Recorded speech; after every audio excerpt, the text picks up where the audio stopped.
ஓம் சாந்தி. மகாபாரத போரில் நடந்ததாக சொல்லப்படக்கூடிய சில விசித்திரமான நிகழ்வுகள். அந்த நிகழ்வுகள் என்ன, அது உண்மையா, வரலாறா, இல்லை வரலாற்று குறியீடா? மகாபாரதத்தினுடைய ஒரு ஆய்வு பற்றின ஒரு பகுதி தான் இன்றைக்கி நம்ம பார்க்க போகிறோம். ஒரு போரில் நடக்க போக இருக்கக்கூடிய ஒவ்வொரு நிகழ்வுகளும் அது தொடங்குவதற்கு முன்னாடியே தீர்மானிக்கப்பட்டிருந்தா, பீஷ்மரை யார் கொல்வாங்க, துரோணர் எப்படி உயிரிழப்பார், கர்ணர் எத்தனை நாட்களுக்கு போரிடுவார், இது எல்லாமே முன்கூட்டியே அறிவிக்கப்பட்டிருந்தால் அது வரலாறுன்னு சொல்ல முடியுமா? அது மட்டும் இல்லைங்க, போருக்கு முன்னாடி வானத்திலிருந்து ரத்தமோ சதையும் மழையாக பொழிந்ததா? ஆயிரக்கணக்கான ஆண்டுகள் வாழ்ந்த மனிதர்கள் உண்மையிலேயே இருந்தாங்களா? இல்லைனா இது எல்லாமே ஒரு பெரிய மாபெரும் காவியத்தினுடைய இலக்கிய வடிவங்களா? இந்த வீடியோவில் மகாபாரதத்தில் இடம்பெற்றிருக்கக்கூடிய சில விசித்திரமான நிகழ்வுகளை, வரலாறு, பகுத்தறிவு, இது இல்லாமல் ராஜயோகம், இதனுடைய ஆன்மீக பார்வையில் ஆராய்ந்து பார்க்கலாம். இந்த நிகழ்வுகளை சில பேர் வரலாற்று உண்மைகளாக ஏற்றுக்கொள்கிறார்கள். மற்ற சில ஆய்வாளர்கள் இது எல்லாமே ஒரு இலக்கிய ஓமைகள், இல்லைன்னா பின்னாளில் சேர்க்கப்பட்ட கதைகளாக இருக்கலாம் அப்படின்னு கருதுறாங்க. அப்படியானா உண்மைக்கு நெருக்கமான பார்வை எது? முதல்ல இந்த போரினுடைய முடிவுகள் முன்கூட்டியே தீர்மானிக்கப்பட்டிருந்ததாக கூறப்படும் நிகழ்வுகளை பார்க்கலாம். மகாபாரதத்தில் பீஷ்மரை சிகண்டியே வீழ்த்துவார் அப்படின்னு முன்கூட்டியே கூறப்பட்டதா இருக்கு. அதன்படி பீஷ்மரும் சிகண்டியோட நேரடியாக போரிட மறுக்கிறாரு. அதே போல துரோணாச்சாரியரும் திருஷ்டத்யும்னால கொல்லப்படுவார் என்று சொல்லப்படுது.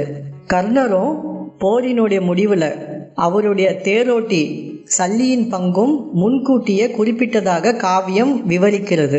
இந்த நிகழ்வுகளை நேரடியாக எடுத்துக்கொண்டால் ஒரு கேள்வி எழுதுங்க. எல்லாமே முன்கூட்டியே தீர்மானிக்கப்பட்டிருந்தால் போரினுடைய நோக்கம் என்ன? மனிதர்களுடைய முடிவுகளுக்கும் சுய விருப்பத்திற்கும் என்ன இடம் இருக்கு? இதுதாங்க பல வரலாற்று ஆய்வாளர்கள் எழுப்பக்கூடிய ஒரு கேள்வியாக இருக்கு. அடுத்து போருக்கு முன்னாடி நடந்த ஒரு சில விசித்திரமான சம்பவத்தை பார்க்கலாம்.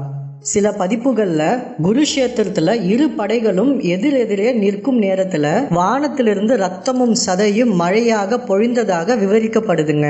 இந்த ஒரு விஷயத்த சில பேர் தெய்வீக எச்சரிக்கையாக எடுத்துக்கிறாங்க.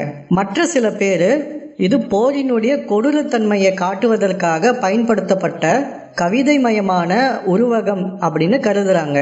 ஏன் அப்படின்னா இயற்கையினுடைய விதியின்படி அப்படிப்பட்ட நிகழ்விற்கு அறிவியல்ல எந்த ஒரு ஆதாரமும் இல்லைங்க. இன்னொரு நிகழ்வை பார்ப்போம்.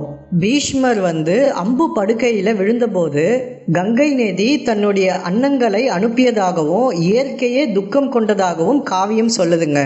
இத்தகைய விளக்கங்கள் காவிய இலக்கியங்களில் சிறப்பான கற்பனை நடைமுறைகளாக இருக்கலாம் அப்படின்னு பல அறிஞர்கள் விளக்குறாங்க.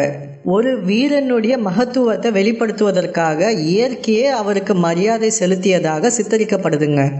அதே போல மகாபாரதத்தில் சில மன்னர்கள் ஆயிரக்கணக்கான ஆண்டுகள் வாழ்ந்ததாகவும் ஒருவர் தன்னுடைய முதுமையை தன்னுடைய மகனுக்கு கொடுத்துட்டு மகனுடைய அந்த இளமையை தானே பெற்றதாகவும் சில கதைகளில் இடம்பெற்றிருக்குங்க.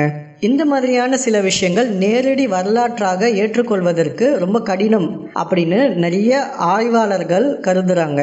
இது எல்லாமே நீண்ட ஆயுள், அனுபவம், தலைமுறை மாற்றம் போன்ற கருத்துக்களை உருவகமாக வெளிப்படுத்திருக்கலாம் அப்படின்னு ஒரு விளக்கமும் முன்வைக்கப்படுதுங்க. இதில் ஒரு முக்கியமான கேள்வி ஒன்று இருக்குது. இந்த நிகழ்வுகள் எல்லாமே வரலாற்று ஆதாரங்களால் உறுதிப்படுத்தப்படவில்லை என்றால் மகாபாரதத்தினுடைய மதிப்பு குறைந்து விடுகிறதா? இப்போ ராஜயோகத்தினுடைய பார்வை என்ன அப்படின்னா மகாபாரதத்தினுடைய மதிப்பு என்றைக்குமே குறைவது கிடையாதுங்க. ஏன் அப்படின்னா மகாபாரதத்தினுடைய உண்மையான நோக்கம் வெளிப்புற அற்புதங்களை நம்ப வைக்கிறது கிடையாதுங்க. மனிதனுடைய உள்ளத்தில் நடைபெறக்கூடிய அந்த தர்மத்திற்கும் அதர்மத்திற்கும் இடையேயான ஒரு போராட்டத்தை உணர்த்துவதே தாங்க இதனுடைய ஆழமான செய்தி. பீஷ்மர் என்றது வெறும் ஒரு மனுஷன் கிடையாதுங்க.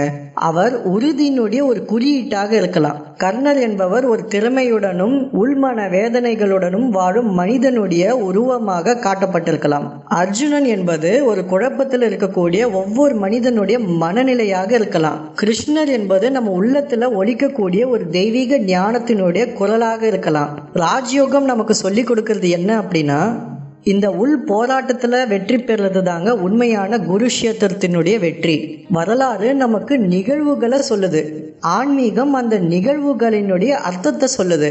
ஆதாரங்களை ஆராய்வது அவசியம். அதே நேரத்தில் அந்த கதைகளில் மறைக்கப்பட்டிருக்கக்கூடிய வாழ்க்கை பாடங்களையும் உணர்வதும் அவசியம்ங்க.